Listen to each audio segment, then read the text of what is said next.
Well, good evening, everybody. Welcome to tonight's Bible Week. And this is our Spring Bible Week. And I'm really happy that we've got Neville Jones with us today. More about him in a minute. I'm going to share one or two notices about CMJ first. And I hope you'll be inspired to come to more meetings and follow us as I tell you what you've got in store. So.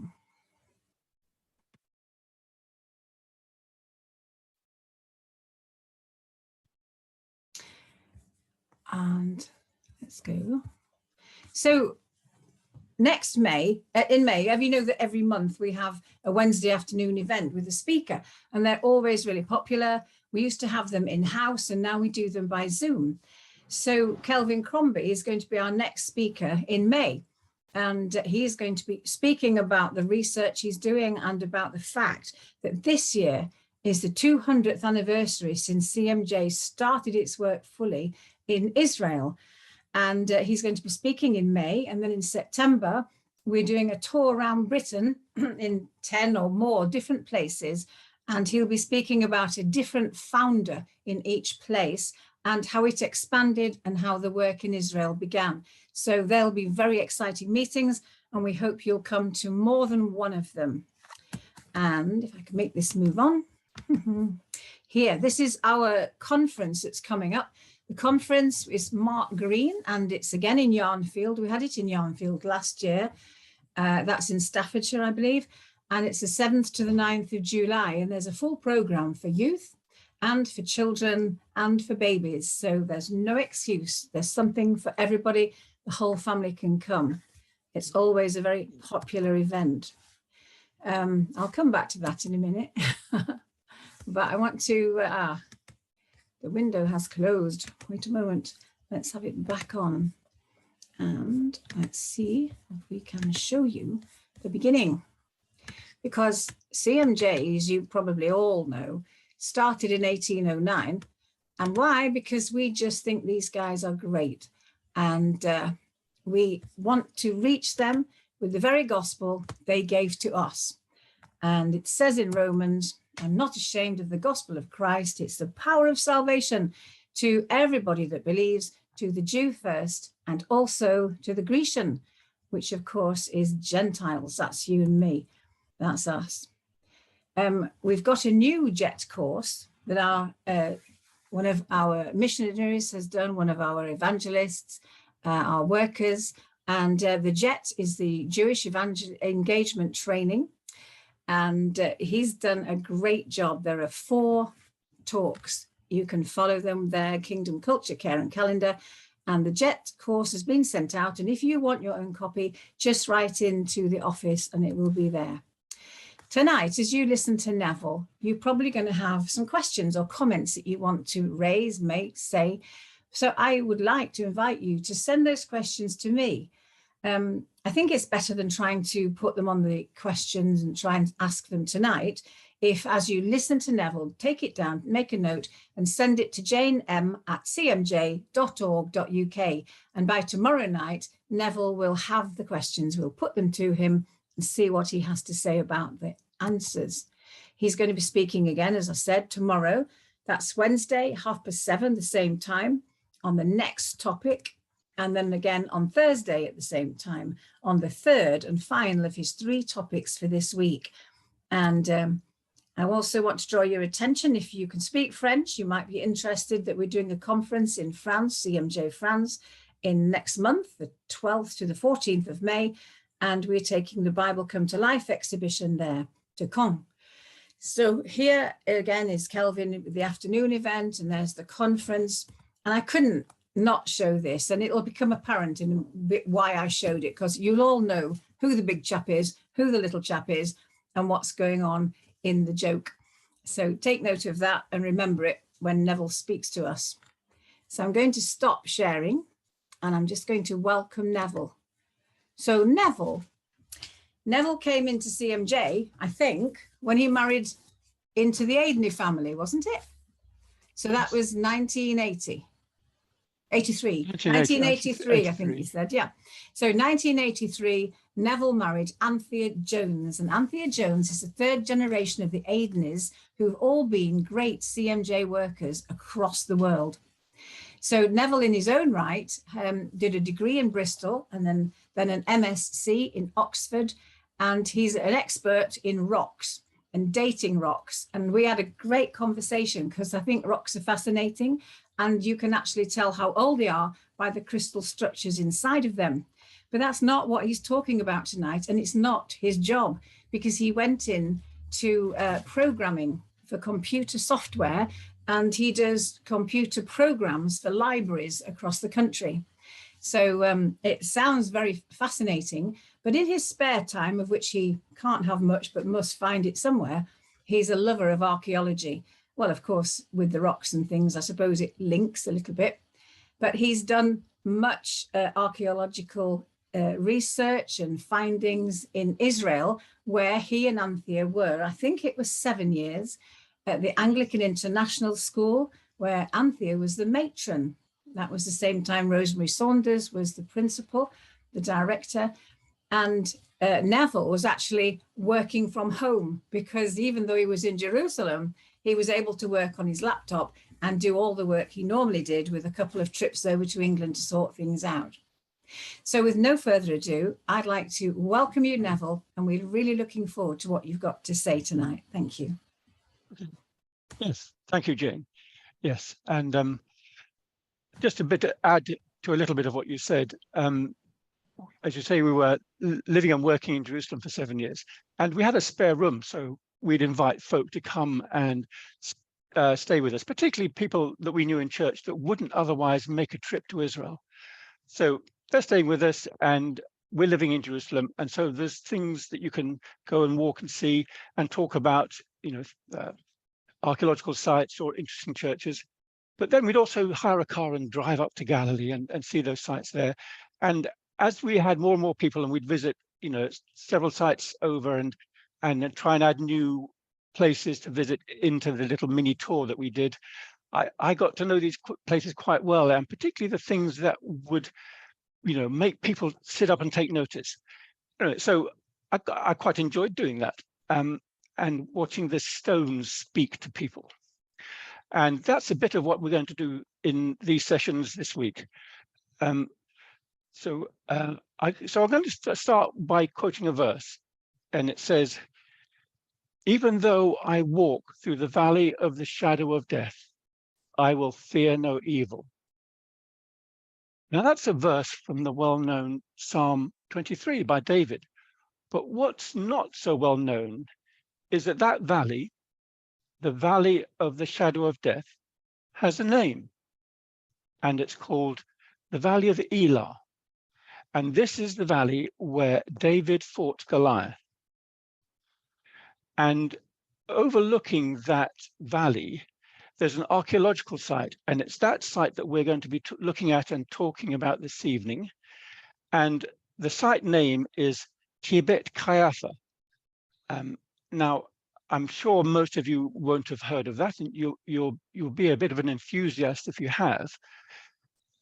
It's a relatively recent archaeological site, but it's a bit off the way, off the beaten track. So ordinary visitors to Israel would not visit it normally.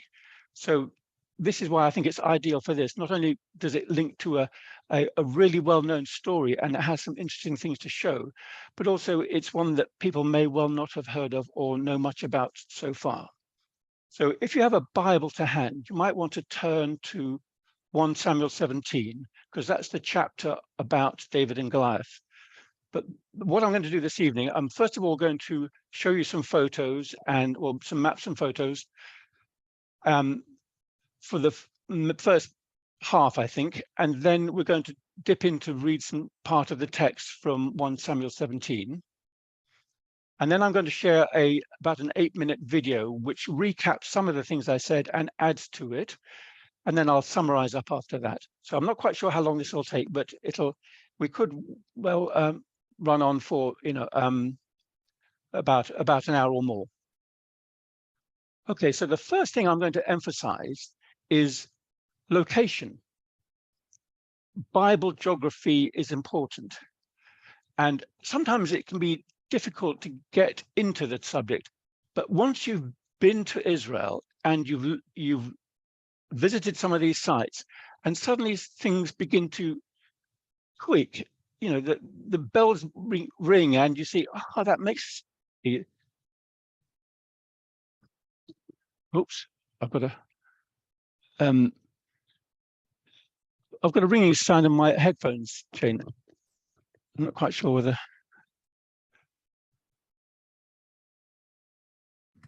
Can you manage without them, Neville? Okay, maybe. If it's making a ringing sound, I don't think it could be your volume is up, but just try taking them off if you got a microphone.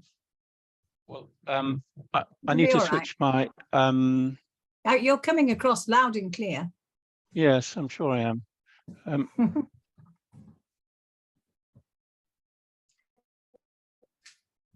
Is it still the same? Okay, it's still.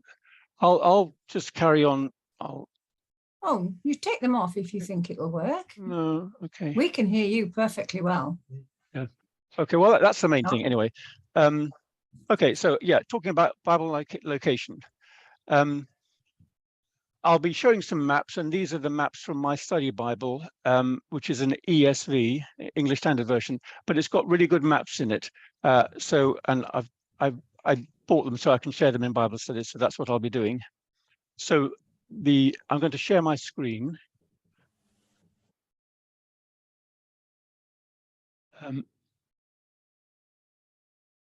Should work if you share it.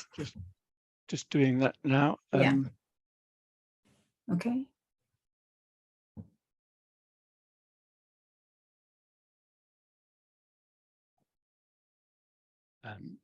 Okay, there we go. Sorry, I lost the button for a moment. Okay. Can you see this screen now, Jane? Oh.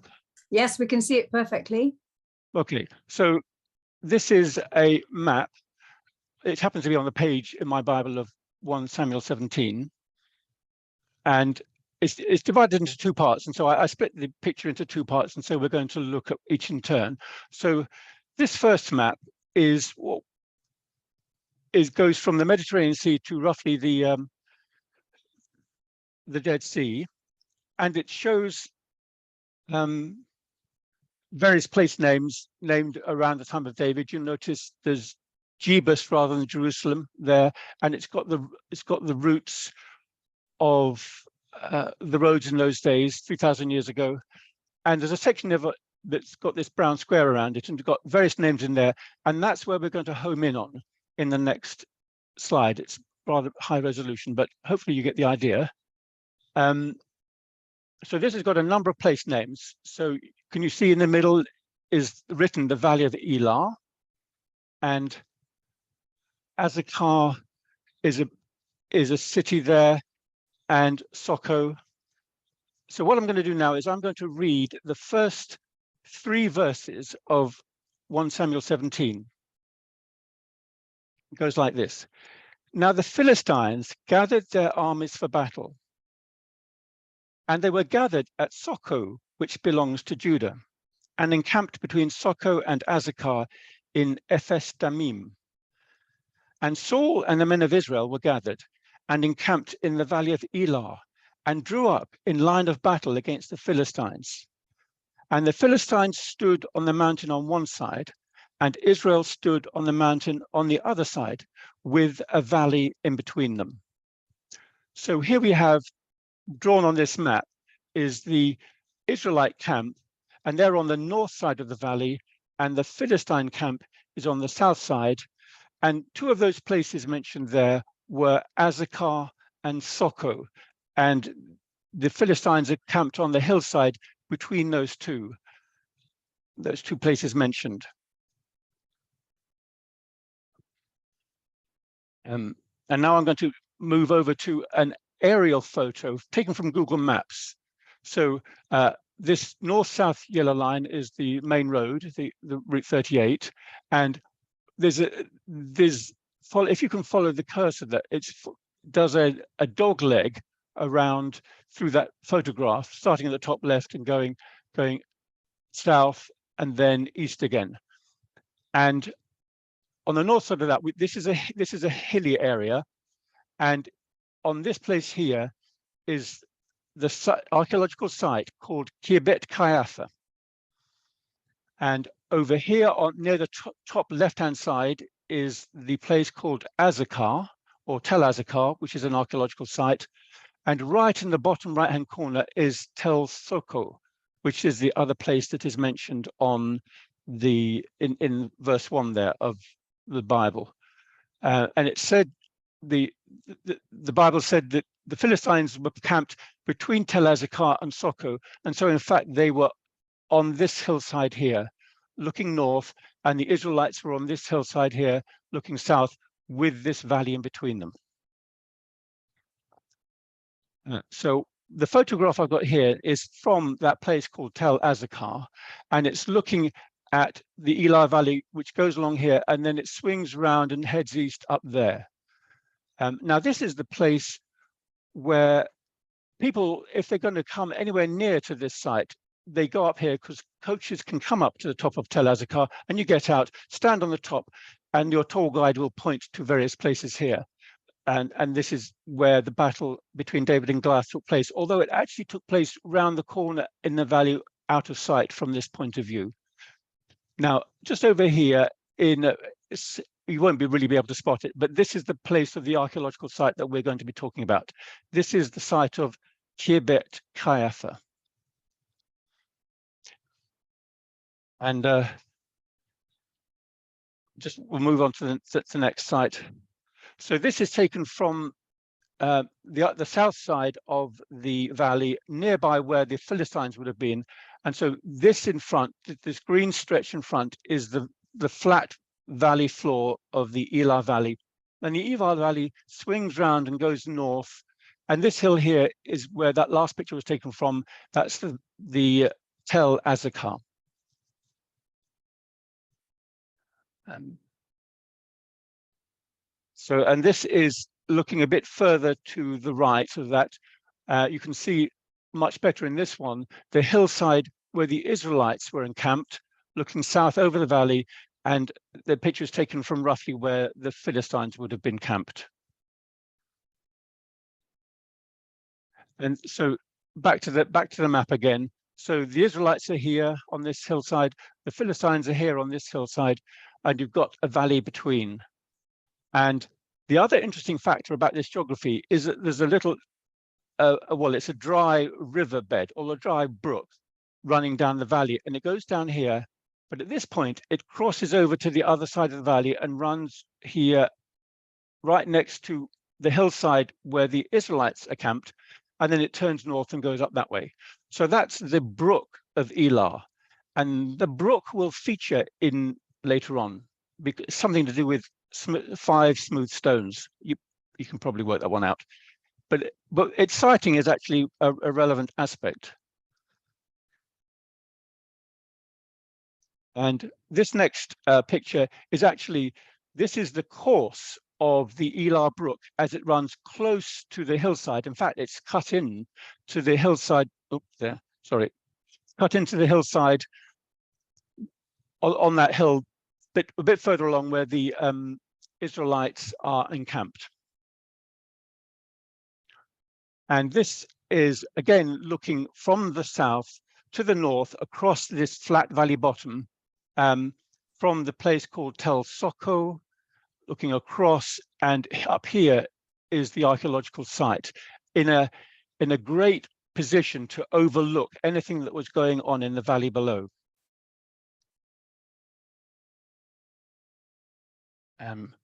So now this is the reverse shot of looking back at the place where it's taken. So this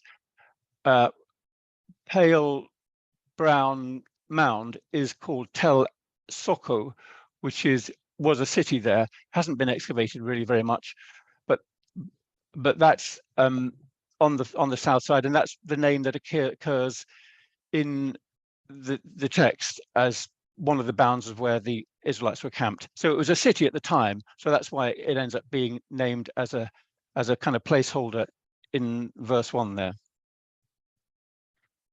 So on to the next one. So this is an aerial shot of the archaeological site that I'm going to talk about. So at the top there is the valley of the Elah, and so this is looking south from the top of the hill over the valley, and you can't really see the valley on the other side where the Philistines were, but that, at least this gives you a bit of a bird's eye view of what the archaeological site looks like. It's actually a commanding view, and this city has got a fairly, and the dig here was, the archaeological dig started in 2007 and ran through to 2014. And this picture is showing something that was where the dig was fairly well advanced. So maybe around 2012 or 2014. Now, what is interesting about this, one of the things, is that it is the most complete city from the time of David, from 3,000 years ago. So moving on. This is people walking up to go to it, and it's to get to the archaeological site, you have to walk up a track for about a mile. And so this group is walking up there, and behind it is again that place called Tel Azekah, which was a fortress in the time of David. And walking on a bit further, this is the track a bit further up on a winter's day, looking quite cloudy. But the snag is that it gets rutted by rain in the winter. And so it's this road or track that the Israel Antiquities Authorities or the national parks would have to turn into a road in order to make it accessible to mere mortals that want to visit in a car, or even allow bus loads up here. Now, that's not going to happen for a few years. The gears turn slowly on this sort of thing. But one day, this site really will be on the tourist map because it has such a lot going for it in favor of it. So now, moving on, so pretend we had been walking up that track and we would eventually come to this place, which is one of the gates of the city. So this is the gate here, right smack bang in the middle, and you can see walls either side, and it's a gentle slope walking up into it.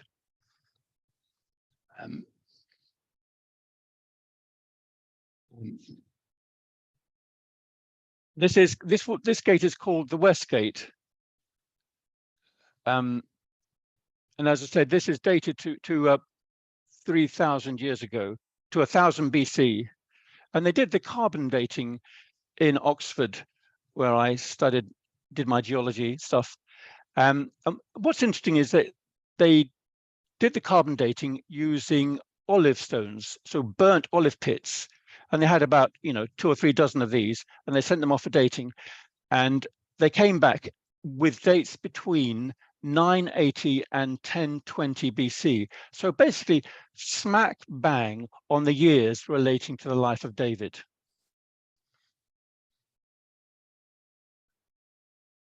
Oops, just switch on. Okay, so this is looking back on that gate complex. So this is here, you've got the gate here, and this is looking back to this place called Tel Azekah.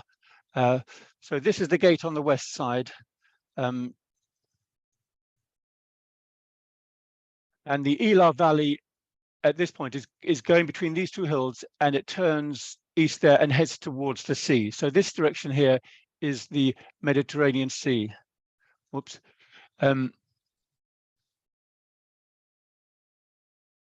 Now you notice here that it's one of these gates, and in the technical term for it is it's a 4-chambered gate, because you've got 1, 2, 3, 4 chambers, and it's typical of ones built in that time.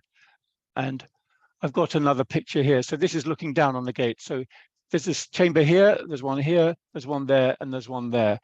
And just wonderful looking, straightforward. You don't have to be an expert to see that this is a 4-chambered gate.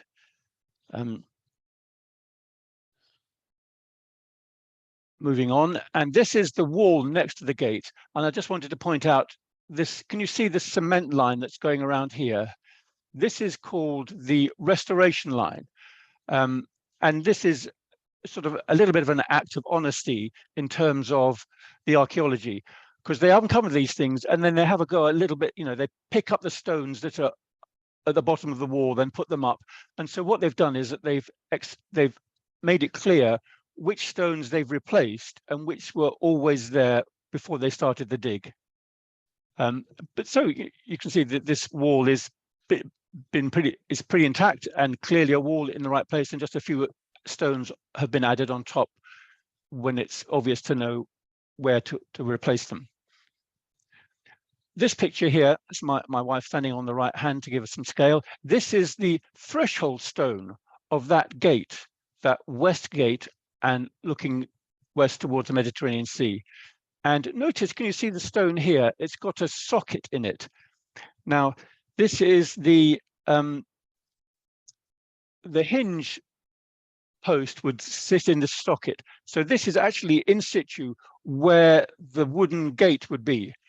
And notice the lintel. Have you ever thought which way a gate would open in an ancient city? Would it open outwards or would it open inwards? Oh, well, looking at the stone, you think, well, that must have opened inwards. And that's right, it did. Because you wouldn't want the gates to open outwards, because all your enemies would have to do is to put the stones up and outside, and then you'd be trapped in the gate. Anyway, so, but this lintel, 3,000 years old, is still in situ, and it's an impressive bit of stone in its own right. So next slide here. So this is looking at just to the right-hand side of the gate, and you can see two people walking through the gate there. And in this house that backs onto the wall is here. The archaeologists in the second season found a potsherd with some writing on it, and it's this one here. Now, you can't really see the writing on that. This is a 6-inch by 6-inch piece of 3,000-year-old pottery, but it's got writing on it, and it's got a special name. It's called an ostrakon.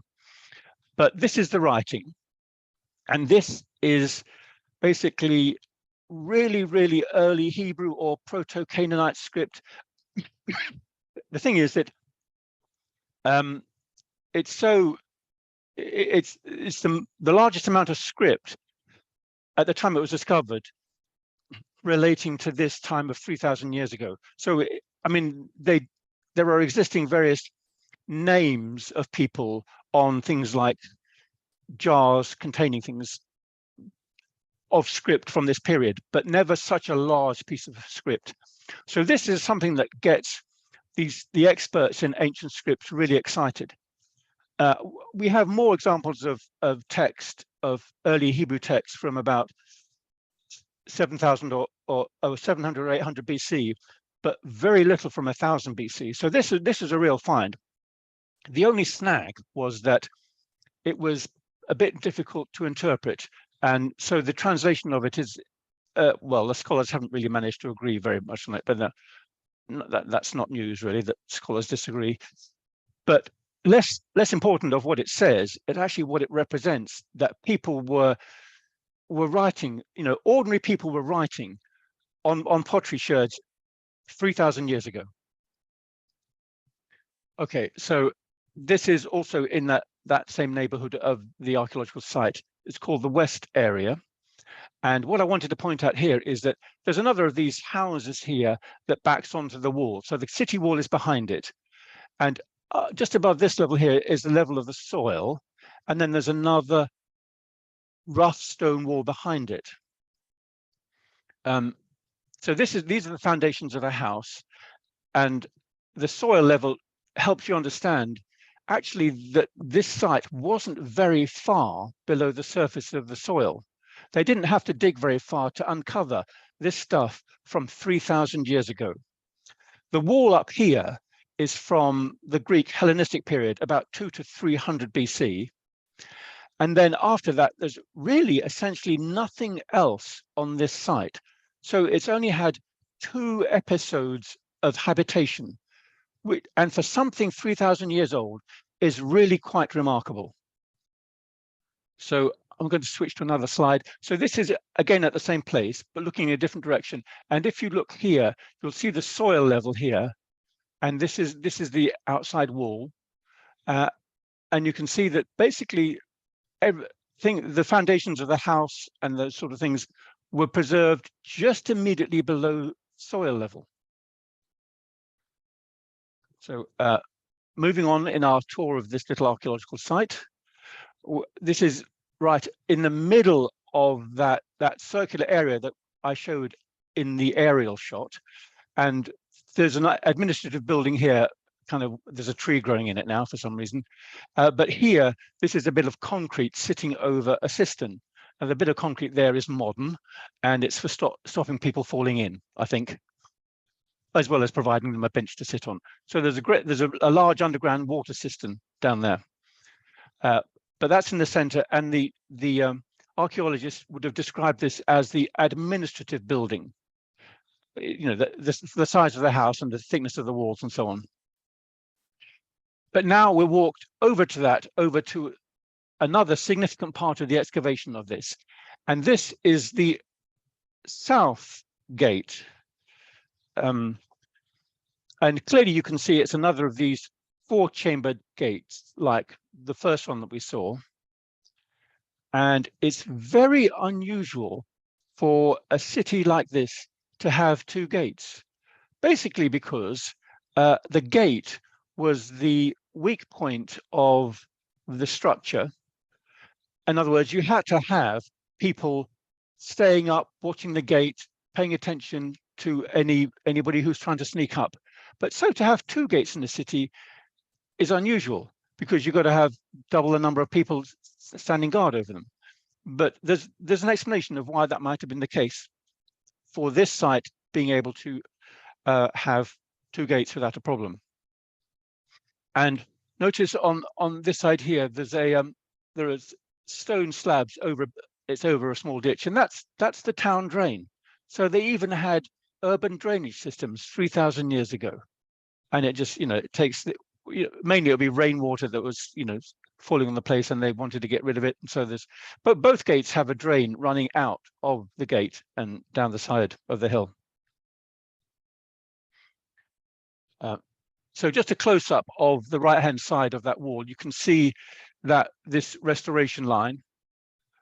So most of the foundation of the gate is in place.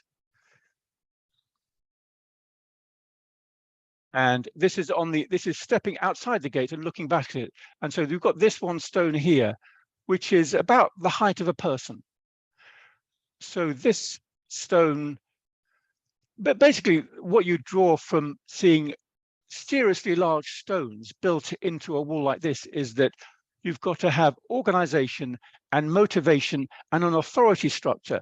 So not just a ramshackle family thinking, oh, well, we'll build ourselves a wall. No, that there's organization and care taken. And not only that, is that the stones are cut to some extent, that they've got a flat side on facing out.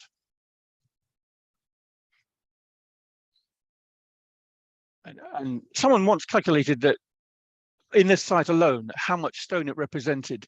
And it's several times what you would need for a medieval cathedral. It's a serious amount of rock. We're only seeing the bottom foundations of everything, obviously, the bottom few feet. Okay, so now that is standing within the gate and just looking at the wall. Now, what is fairly obvious about this wall is that you've got one part of it there and one part of it there. So you've got a double wall that makes up the city wall, but the central bit is a gap, but made up of chambers. So it's and there's a technical term for this. It's called a casemate wall. But the point about this is that this is typical planning of a Israelite city from 3,000 years ago. In other words, from the time of the United Kingdom, the United Monarchy under David and so on. They had this as a typical bit of urban planning.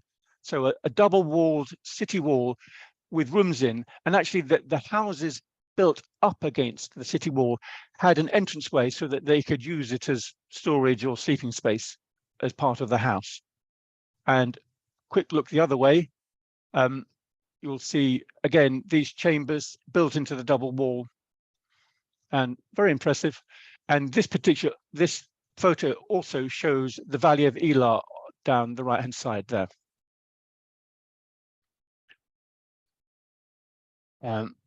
So this is a view, obviously, again, of this south gate, and this hill here, that's the hill of Soko, and this is the hill where the Philistines were stationed, and probably a bit further to the right as well. And yeah, so this is probably the best one to show it. So Philistines would basically have been on the hillside here, and the Israelites were in and around this city here, and they were facing off towards each other.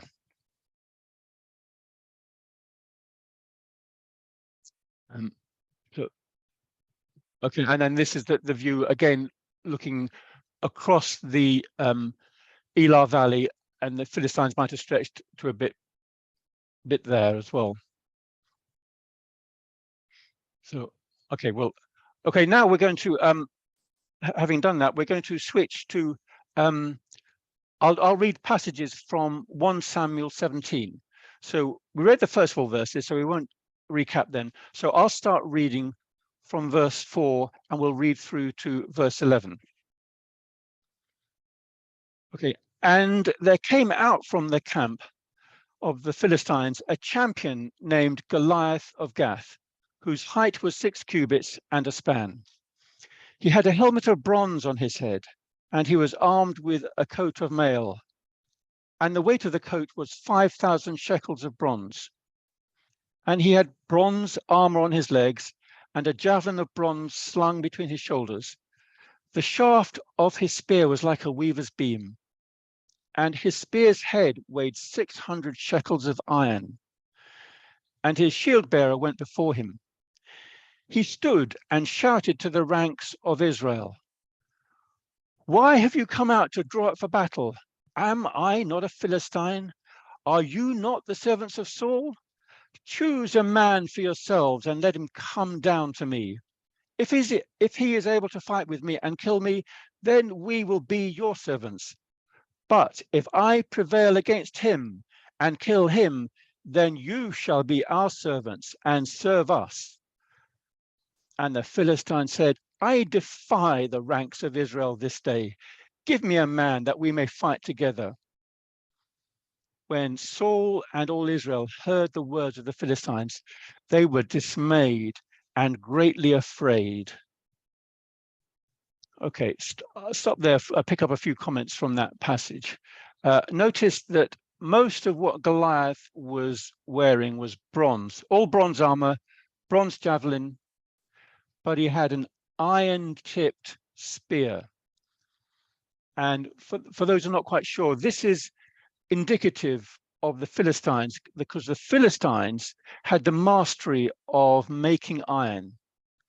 And so to archaeologists, we are talking about the Iron Age rather than the late Bronze Age. So we're moving into the Iron Age here at the time of David, well into it. And but the Israelites aren't so good at this metalworking. So the Philistines are sort of streets ahead in terms of what they had for metalworking, particularly iron. And we'll look at a verse about that picks up on that theme later on.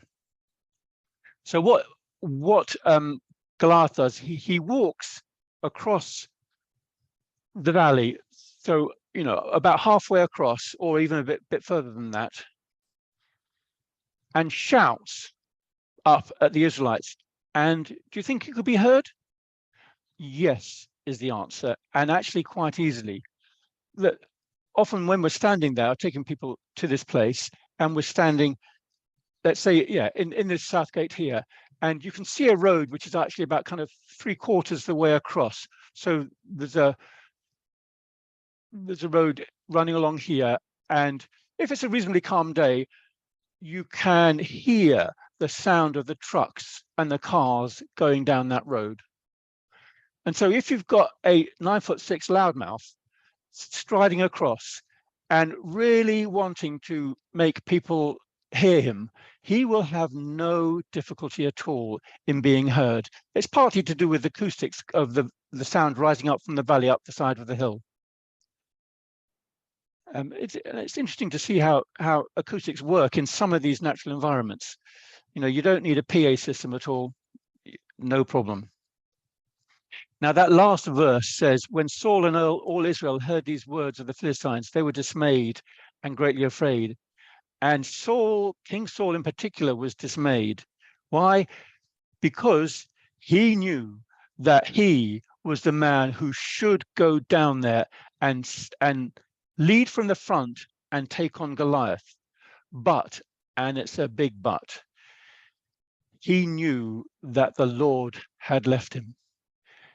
In the previous chapters to chapter 17, particularly in chapter 15, there's the account of where he fails to deal properly with the Amalekites and the king Agag. And the prophet Samuel gives him a right old telling off. You know, to obey is better than sacrifice, and to hearken than the fat of rams. And because of that episode, he and the little thing that happened when Samuel grabbed the edge of his coat and it ripped off, and Samuel said, "The Lord has torn the kingdom away from you, and he has found someone better than you, a neighbor of yours, that he will give it to." And in other ways, that Saul knew that the Lord had left him. And so he was just too frightened to go out and face Goliath. And so let's, I'll just skip a few verses and we'll pick up reading the chapter 17 from verse 36, I think. Yeah. So we have the story, and David brings some food to his brothers who are encamped there, and that's David comes down from Bethlehem, which is up the valley.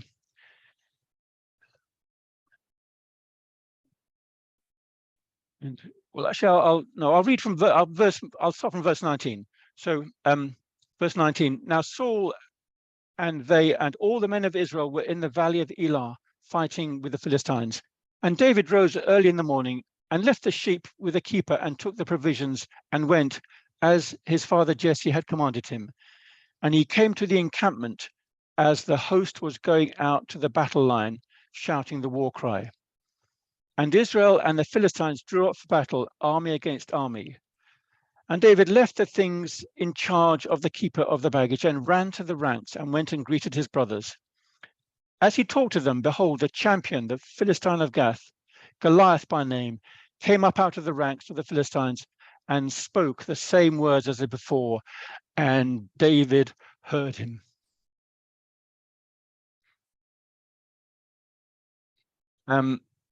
There's a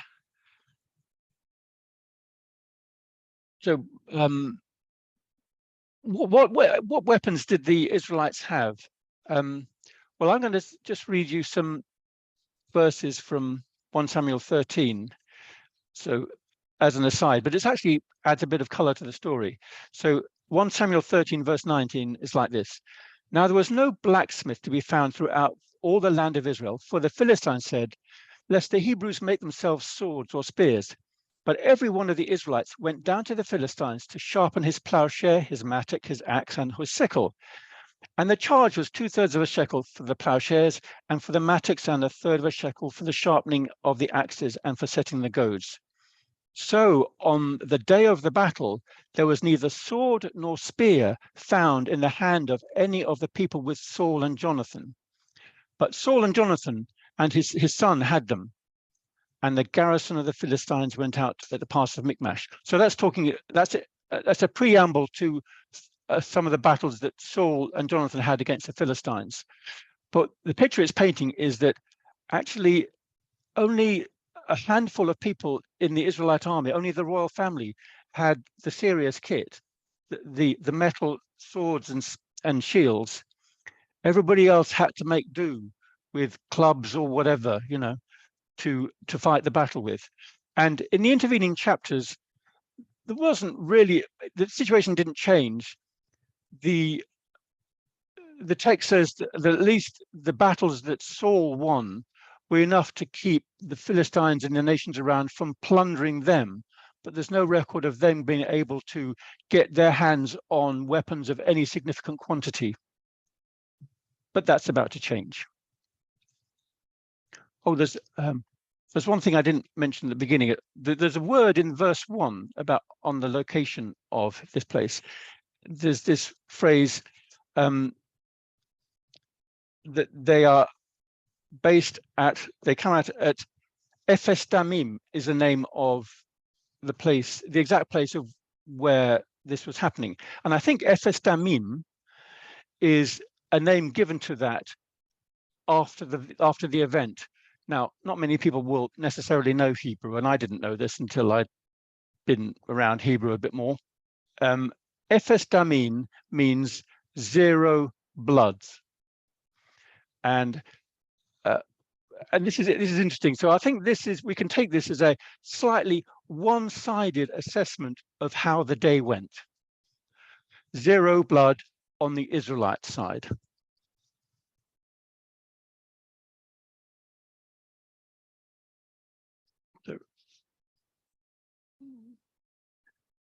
So anyway, let's pick up and now read from verse 36 to 40. David is talking about how he, as the keeper of his father's sheep, was quite happy to take on the lions and the bears and sort them out and protect his father's sheep. And he goes on to say, when they came and took a lamb from the flock, I went after them and struck them and delivered it out of his mouth. If he rose against me, I caught him by his beard and struck him and killed him. Your servant has struck down both lions and bears, and this uncircumcised Philistine shall be like one of them, for he has defied the armies of the living God. And David said, the Lord who delivered me from the paw of the lion and from the paw of the bear will deliver me from the hand of this Philistine. And Saul said to David, go, and the Lord be with you. Then Saul clothed David with his armor. He put the helmet of bronze on his head and clothed him with a coat of mail. And David strapped his sword over his armor, and he tried in vain to go, for he had not tested them. Then David said to Saul, I cannot go with these, for I have not tested them. So David put them off. Then he took his staff and his hand, and he chose 5 smooth stones from the brook and put them in his shepherd's pouch. And his sling was in his hand, and he approached the Philistine. So I'm just going to show you, this is the half of the Elah Brook. It's a dry riverbed. I don't think water runs in it, only under unusual circumstances of a heavy rainstorm. So it's a dry stream bed going up there towards that cliff. And this is what the stream bed looks like closer to the cliff. And then if you look down at your feet, this is what it looks like. And look, no shortage of smooth, round stones. But he chose 5. Now, any idea why he chose 5? Now, I sort of vaguely thought about this when I was younger, and I thought my conclusion I came to wasn't a very good one. It was along the lines of, well, if I can't get him in 5 goes, I might as well walk away. I might as well not bothered. But a better explanation, and I definitely prefer this one, is that when you read later on in the book of Samuel, we read that there are 4 other giants in Gath, brothers and relatives. So what David was doing is, just in case these other 4 were lined up behind Goliath, he was going to take them all out with 5 stones. Anyway, but what we read from the scriptures is that his mighty men dealt with the other 4 later on. I definitely prefer that explanation of the choice of 5 stones. Now, the other question, when I'm taking people there, think, okay, so what size stones do you think he would have selected? would it be like a tiny pebble, or something the size of a golf ball, or maybe the size of a tennis ball, or even bigger perhaps? And I'm not an expert on the subject, but I reckon it would be something approaching the size of a tennis ball, basically something that would fit inside your hand. Basically, David, when he was defending his father's sheep from these lions and bears and whatever, he's not interested. I mean, he'll use his sling, but he's not interested in just scaring the animals away, because they will just come back. Basically, David, what he wanted to do was, with one stone, basically break a bone or knock the living daylights out of these wild animals so that they would not come back. So you've got to have something substantial and heavy enough to do damage on one hit. So I think these would be more like the size of a tennis ball, or a bit bigger, but maybe a bit elongated. And there are some examples in that screenshot of the brook, dry brook bed of the Elah Brook. Now, the sling that David had was probably about slightly taller than himself, maybe about 2 meters long, and it's 2 pieces of leather with a strap in the middle, and you can pick it up and spin it round. In the space of about 2 seconds, you could spin it fast and let it go. You just need about 2 or 3 circuits above your head, and you let go of one side of the sling, and it releases the stone, and then it does what it needs to do.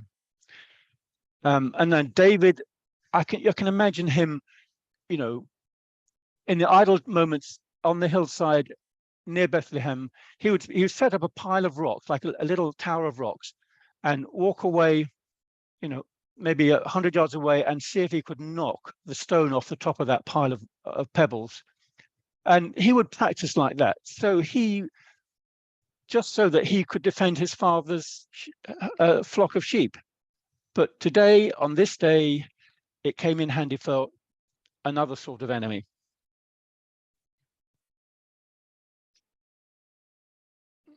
So we're now going to go to the next section of the text from verse 41. So 1 Samuel 17 verses 41.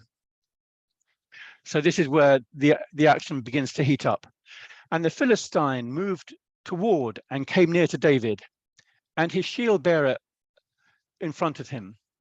And when the Philistine looked and saw David, he disdained him, for he was but a youth, ruddy and handsome in appearance. And the Philistine said to David, "Am I a dog that you come to me with sticks?" And the Philistine cursed David by his gods. The Philistine said to David, "Come to me, and I will give your flesh to the birds of the air and to the beasts of the field." Then David said to the Philistine, "You come to me with a sword and with a spear and with a javelin, but I come to you in the name of the Lord of hosts, the God of the armies of Israel, whom you have defied. This day the Lord will deliver you into my hand, and I will strike you down and cut off your head, and I will give the dead bodies of the host of the Philistines this day to the birds of the air and to the wild beasts of the earth, that all the earth may know that there is a God in Israel, and that all this assembly may know that the Lord saves not with sword and with spear, for the battle is the Lord's, and he will give you into my hand." You know that phrase, "the battle is the Lord's"? It occurs here in the scripture for the first time. Most people associate it with this guy Jehoshaphat in 2 Chronicles, where the battle is the Lord. No. The marker was put down by King David, by this teenager who had the courage to face up to Goliath and said that the battle is the Lord's.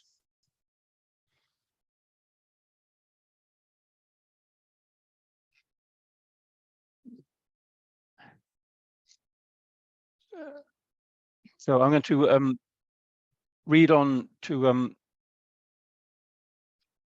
carry on reading from verse 48. So when the Philistine arose and came and drew near to meet David, David ran quickly towards the battle line to meet the Philistines. And David put his hand in his bag and took out a stone and slung it and struck the Philistine on his forehead. The stone sank into his forehead and he fell with his face on the ground. So David prevailed over the Philistine with a sling and with a stone and struck the Philistine and killed him. There was no sword in the hand of David. Then David ran and stood over the Philistine and took his sword and drew it out of its sheath and killed him and cut off his head with it. When the Philistines saw that their champion was dead, they fled. And the men of Israel and Judah rose with a shout and pursued the Philistines as far as Gath and the gates of Ekron, so that the wounded Philistines fell on the way from Sha'araim as far as Gath and Ekron. So this picture here, this is the road that goes from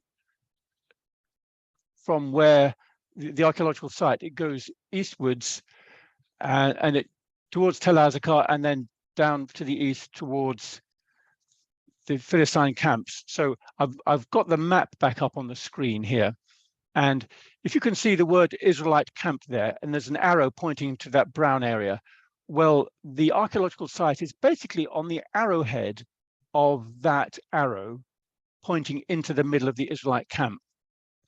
And from there, there's a road that goes down, heading towards Azekah, and goes following the valley of Elah, that brown squiggly line, goes all the way to Gath and eventually to Ekron. And so that's the route that the Israelites chased the Philistines, and they chased them right back into their cities. And killing quite a lot of them on the way, and then they plundered both the dead people on the way back and the camp where the Philistines had left in such a hurry.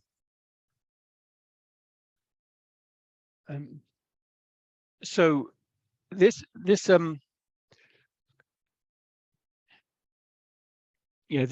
verse, this photograph here shows this road that goes from Sha'araim. Now, the really cool thing about this archaeological site is I've already pointed out that it's got two gates, and we have this city mentioned, Sha'araim, and Sha'araim in Hebrew means two gates. So this verse here is saying on the road that goes from that city called Two Gates, the Israelites ran down there and chased the Philistines all the way back to where they came from and gave them a major slapping. And it's very rare that you find that an archaeological site is named after its features, which are unmistakable and fit so cleanly into the story, because the geography all fits exactly.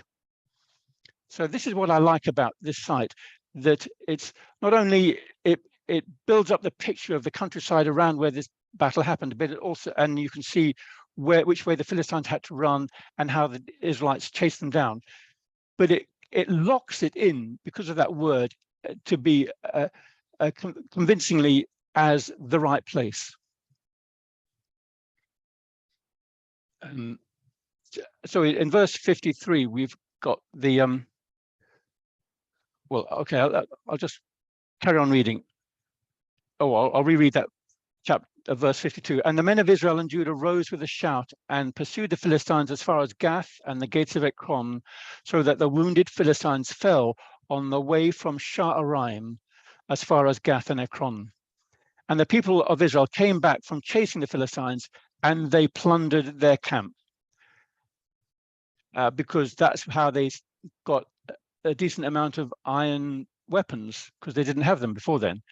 So basically, the army had pitched up to this place, and the ordinary people had just brought with them either clubs or farm implements. So the Israelite army was armed with farm implements.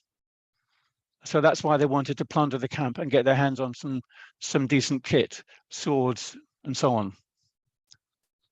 Now, verse 54 is interesting. It says, and David took the head of the Philistines and brought it to Jerusalem, but he put his armor in his tent. What's going on there?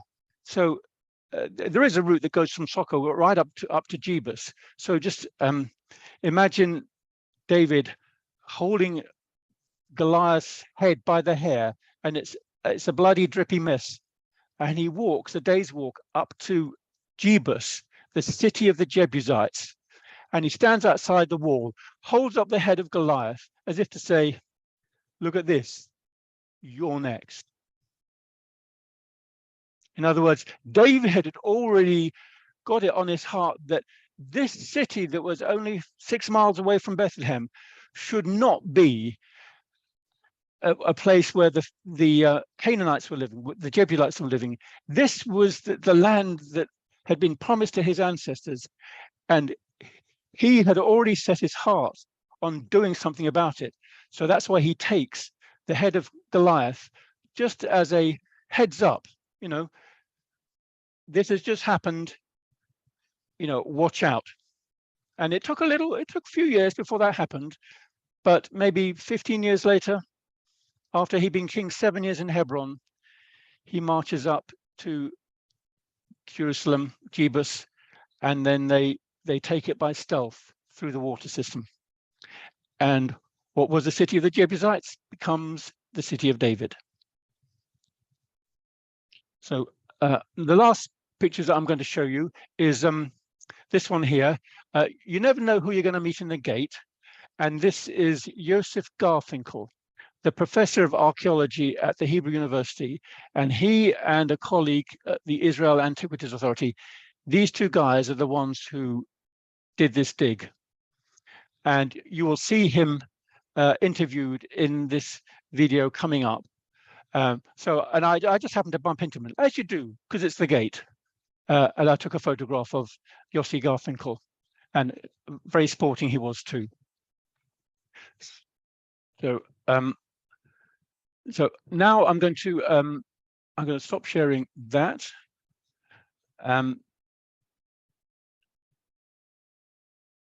Yeah, don't forget to enable the sound when you share the video. Tick in the box when you share it. Bottom left.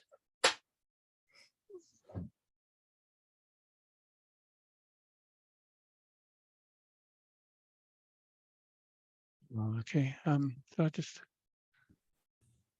get the video on screen and then tick the box in the bottom left to share the sound. Should work. Okay.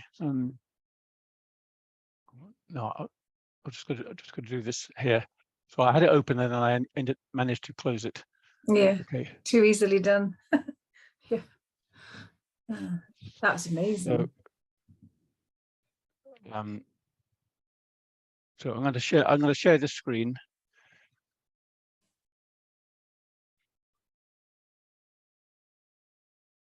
And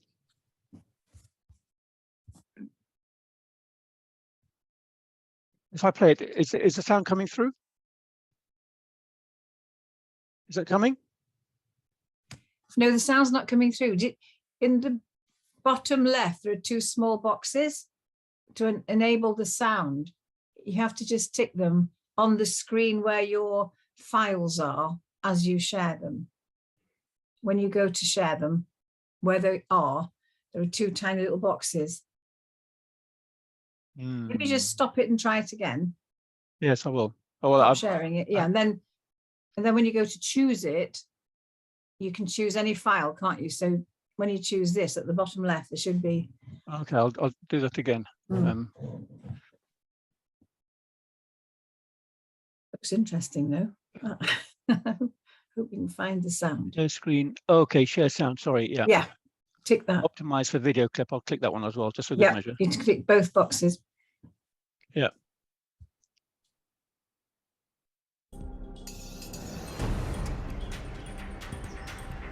You can hear You're it. in Jerusalem. Yeah. Okay. You can hear it. Wait a minute. I'll just. Oh gosh, can't find my mouse now. I'll maximize it so it works better.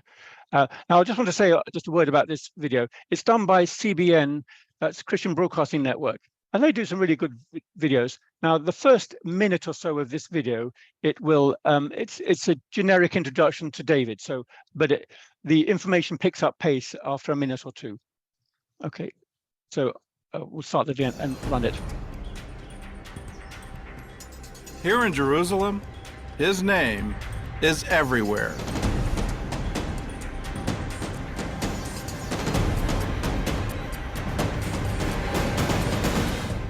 David is the most famous king in Israel's history, but some say he wasn't the great ruler described in the Bible. One Israeli archaeologist said that David and Solomon did not rule over a big territory. It was a small chiefdom, very poor. This is a great chief. If you want to call King David chief or King Solomon a chief, this is a great chief, and this is a huge tribe. Others say he never existed at all.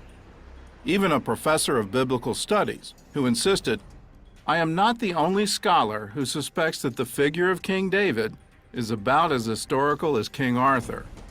These guys said, well, they didn't have any historical memories, so David and Solomon are pure mythological figures.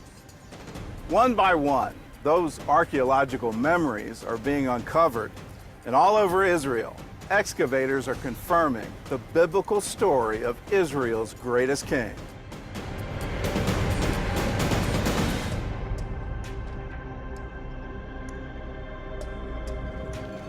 The Bible records David's story in great detail, from his days as a shepherd boy to his death in the royal palace of Jerusalem. Today, you can walk in the same places where David walked, and they still have the same names as they did 3,000 years ago. There's Bethlehem, the place where he was born, and where he was anointed the king of Israel at just 15 years old. This is En-Gedi, the desert oasis where David hid from King Saul in caves like this one. And Hebron, where he spent 7 years as the king of Judah. For centuries, the Bible was the only written evidence that King David ever existed. There was no archaeological record of his reign until about 150 years ago. In 1868, a stone tablet was discovered in Jordan. It was written by a Moabite king named Mesha, an enemy of Israel. The stone dates to around 840 BC, less than 200 years after David, and it contains the first known reference to the house of David outside the Bible. In House of David, it means dynasty of David. So we know that there was a guy called David and he created a dynasty. Okay, so this is now absolutely clear that David is not a mythological figure. The same phrase, House of David, turned up on another stone more than 100 years later, this time in northern Israel. It was written about 200 years after David's rule, again by one of Israel's enemies, Hazael, the king of Damascus. He said, I killed 70 kings. I killed a king from Israel and a king from the house of David. One of David's greatest victories took place here, in the valley of Elah. This is where the young shepherd boy killed the giant Goliath.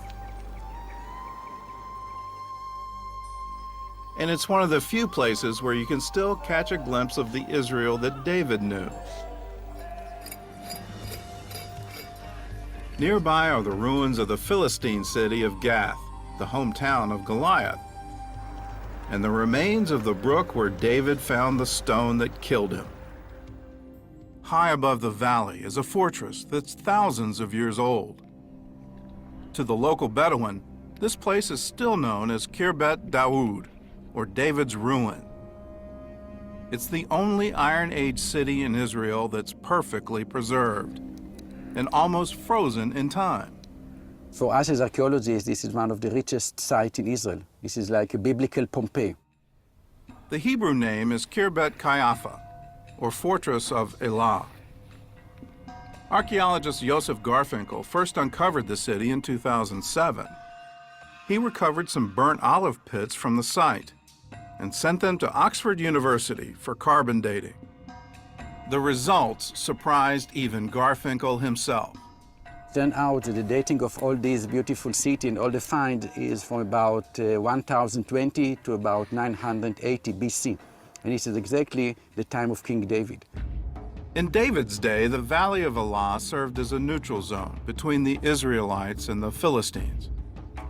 In Caiapha, which was right on the front lines, excavators discovered a large cache of weapons. We are sharing some light on the story of David and Goliath, that we are in the same location, in the same time, and the city is heavily fortified. We have all these weapons. So it's telling you that this was indeed an area of conflicts between two political units. In the Bible, this fortress is mentioned with a different name, Sha'araim, the city of two gates. In 1 Samuel 17, Sha'araim is the place where the Philistines fled after David killed Goliath. Sha'araim means in Hebrew two gates. In Chibet Caiapha we have two gates. So if you take the biblical tradition, the location, the chronology, the meaning of the name, all these three aspects, you have fits Caiapha perfectly. Just 10 days after Caiapha was discovered, critics argued that it was a Philistine city, not a Jewish one. So Garfinkel went to work proving them wrong. What is the ethnic component of the city? I think that the city is Judean based on 4 arguments. His first argument is the city's design. We have a casement city wall and houses abutting the casement city wall. This is now from 4 other sites, so now we have 5 sites. All these 5 cities are in Judah. None of them is in Philistia, so this is really typical Judean urban planning. His second argument is the animal bones found in the city. All of them strictly kosher. We have sheep, goat, cattle, but we have no pigs and no dogs. And in Philistine sites, they consume pigs and also dogs. Up to 20% of the animal bones in Philistine sites are pigs, but here nothing. Point 3. This pottery shard, also known as an ostracon. It's the earliest example of Hebrew writing ever unearthed. On it are written commandments to worship the Lord and to help widows, orphans, and slaves. It started with the word al ta'as, which means don't do. And ta'as, to do, is only in Hebrew. It's not Canaanite and not Phoenician. The absence of idols also points to a Jewish city. If you go to Canaanite temples of the late bronze, you will find in them a lot of human and animal figures, but not in Chibet Caiapha. So the people here really obeyed the biblical taboo on graven image. There were no idols, but there were religious shrines. These models predate Solomon's temple by about 40 years. And yet they match the Bible's description of the temple, down to the triple-frame doors. They're the first physical evidence of Jewish worship in the time of King David. It was not my mission to come here and to prove the historical authenticity of the biblical tradition. When I came here, I have no idea. And these are the results. These are the animal bones. This is the radiocarbon dating. This is the inscription. These are the fortifications. And then you have the biblical tradition. And what to do, they just happen to fit nicely to each other. About 25 miles east of the Elah Valley, another archaeologist was paying close attention to the finds in Caiapha. She spent years unearthing another part of David's life, his royal palace in Jerusalem.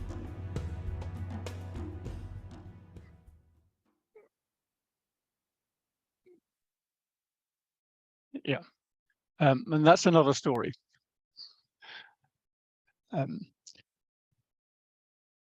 So just to recap what the professor was talking about there, he had to prove it was an Israelite city, and he did that by this double outer wall of the city, the casemate wall, and then secondly by the bones of kosher animals in the rubbish heap of the city, and then the absence of clay idols and figurines. But there were these several household shrines evoking aspects of the temple. And then also the pottery sherd with that very early Hebrew or Canaanite writing on it.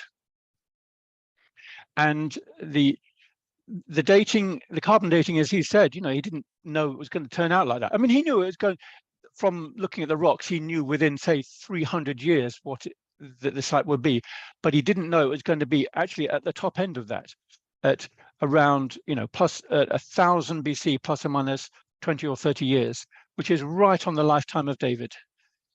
And the interesting thing is that, well, from my point of view, from a slightly scientific point of view, is that olive pits is what he described as the things that were carbon dated.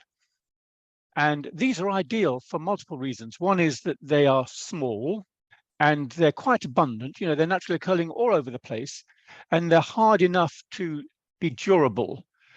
But one of the big deals is that it's something that is manufactured in the space of a year. In other words, it's actually produced by the olive tree at a point in time.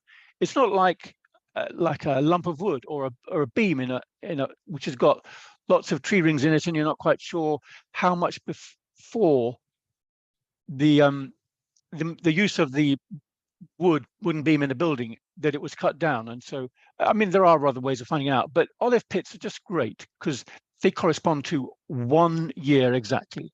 And so he got about 2 or 3 dozen of these and had them analyzed, and the results were really convincing. David was made king in Hebron at about 1010 BC, and he conquered Jerusalem in about 1004 BC, and then his reign continued down to 970 BC when Solomon took over. So you can see how that maps onto the life of David. And so when he was a teenager coming to face off against Goliath, it would have been maybe 10 years or so before he became king in Hebron. So maybe 10, 20, thereabouts. I mean, it's a bit of guesswork, plus or minus a few years, but that's the kind of time when we would estimate that the battle took place. And it looks like the archaeological site of Kibbutz Caiaphas may have been built just slightly after that. Before that, it may have just been an ordinary military encampment, but because it was on what you would describe as the hot border between Israel and the Philistia and the Philistines, they needed a commanding position to see what was going on and an early warning system to see if anything was happening. So, and therefore it was a military establishment. Therefore, there wasn't a problem having 2 gates because you were overflowing with military people to be able to stand guard over the gates at night. And again, they mentioned in the video clip about the large number of weapons that were found within it. But this site was really only used for the period of maybe a few tens of years, maybe a generation or 2 at most, and then it fell into disuse. And then it was only used again in about BC 200. And so having so much material there from 3,000 years ago is absolutely unusual, as well as having the whole site preserved. It wasn't destroyed, it was just fell into disuse and then was built on in the Greek period and then never again. Yeah, so the features in the Bible connections are really good for this site because it's so rich in artifacts from 3,000 years ago, and it's currently the most complete Israelite 10th century city yet found. It's archaeologically uncomplicated, and as I said, I really like the fact how it keys in with that name Sha'araim with the biblical text. And you've got the acoustics of the valley and the position of the Elah Brook, because the Elah Brook is running right close to the hill on which the Israelites were standing. So when Goliath came out and walked most of the way across the valley and David came to meet him, David would had to have crossed the Elah Brook in order to get to Goliath and face off with him. So how are we doing for time? I think that's probably where I want to draw this to a close. And do you want to pick up on anything, Jane?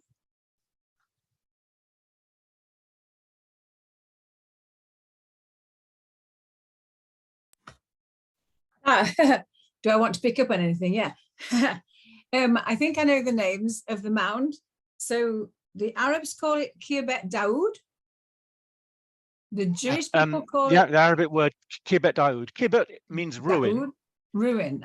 And Kibbet Caiaphas is the Jewish name. Kayafa. Yeah, that's the name that's usually used in And Hebrew. Sha'arin or something. Sha'arin? Sha'arayim. Sha'arayim. Sha'arayim. Yeah. Yeah, well, That's it's three in names verse for the same. 52 of Yeah. the Bible there. Although they don't quite spell it the way that the modern Israelis spell it, but you get the idea. Yeah, that's absolutely brilliant. So fascinating. I knew nothing of that.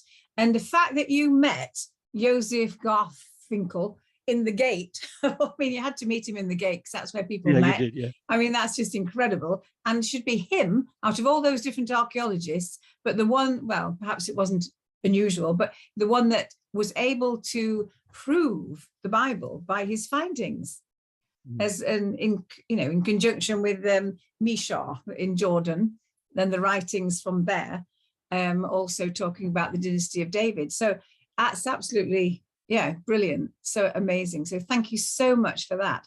I really hope that there is something down here. Oh, yes, it's asked that you spell the words. So maybe tomorrow, if you wouldn't mind maybe having a slide with those words typed on, the essential words that we need.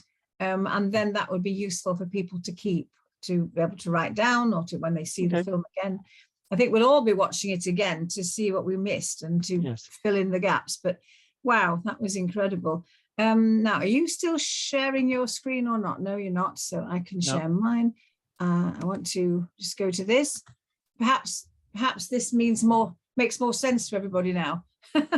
And I just think, the fact if the kid gets out alive, it will be a miracle, is just brilliant, because it's God, as he said, who does these things, and it's God who brought him out. And I think that is incredible. And if I can bring it back, I'll just tell you where to write, but I think perhaps I can tell you. If you have a question, then please send it to me overnight. I can think of quite a lot of questions, not least about the houses in the wall and why they were so thin, or were they so thin, or was it a back room, or was it the whole house, that kind of thing. And if you've got your questions, send them to me so that I can then give them to Neville tomorrow, and that will be so good. So I can't wait for tomorrow's study, Neville. I'm really looking forward to it. I know what it's going to be about. Do you want to tell the people? Yes, okay. It's another archaeological site. It's called Tel Dan. Now, this is one that people may well have visited because it's a national park in Israel, right at the north end of Israel, almost overlooking the Jordanian border. But it's a tell, an ancient city, and it has quite a story to tell. And we're going to be looking at not just what's to be found at this archaeological site, but we're looking at the tribe of Dan. Thank you. Well, I'm really looking forward to tomorrow. I hope you are. Send your questions in. Thank you for coming tonight. Good night. God bless.